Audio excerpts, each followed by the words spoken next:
এটা হচ্ছে মহিষের বাথান।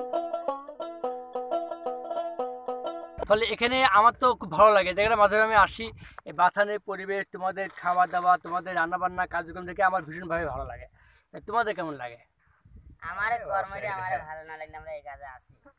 আসলে ভালো লাগে। গ্রামে থাকাচ্ছে এই প্রাকৃতিক পরিবেশে, এই আলো বাতাস, ঝুট ঝামেলা মুক্ত একটা পরিবেশ, অবলা প্রাণীর সঙ্গে থাকা আসলেও ভালো লাগার ব্যাপার। এখানে কোনো হিংসা বিদ্বেষ করার লোক নাই। এখানে নিজে খাওয়া, নিজে ঘুমানো, খুব ভালো একটা পরিবেশ।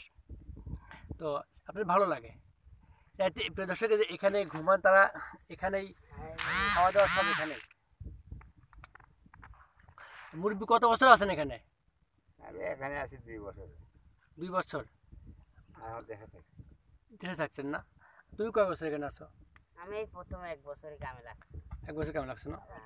আর তাছাড়া নিজের দেশে 1 বছর আমার লাগছে। দেশে তোমার দেশ কোথায়? হঠাৎ করে তুমি ওখানে রাখছো কিছুদিন, এখন চলে আসছো। তোমার কত টাকা বেতন দেয়? 1,30,000। আর আপনার কত টাকা দেয়? ওই 1,60,000। আপনার সংসার পরিবার আছে তো না? হ্যাঁ।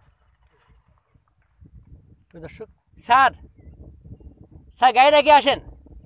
প্রিয় দর্শক, আমি আমার এক শিক্ষককে নিয়ে আসছি। উনি কলেজের শিক্ষক, উনি বাসাবাদা ডিগ্রি কলেজের মনোবিজ্ঞানের শিক্ষক। স্যারকে নিয়ে আসছে এই প্রত্যন্ত চরে। স্যার দেখতে আসছে যে এই বাথান, মহিষ পালন, এই চরের কলা বাগান সম্পর্কে জানতে। আচ্ছা, তার মানে আপনাদের ভালোই আছেন, ভালো লাগছে আপনাদের? হ্যাঁ, ভালো লাগছে না? স্যার আসেন। প্রিয় দর্শক, আজকে আমি আপনাদের জানলাম বাথানে কীভাবে তারা থাকেন। দেখেন এখানে এই চাউল আছে, প্রিয় দর্শক, এখানে মশলাপাতি আছে, হাঁড়িপাতি সবই এখানে আছে। তারা রাত হলেই মহিষগুলোকে এই পাশে নিচ্ছে, পেশে বাঁধে, তারা এখানে তুলে পারে।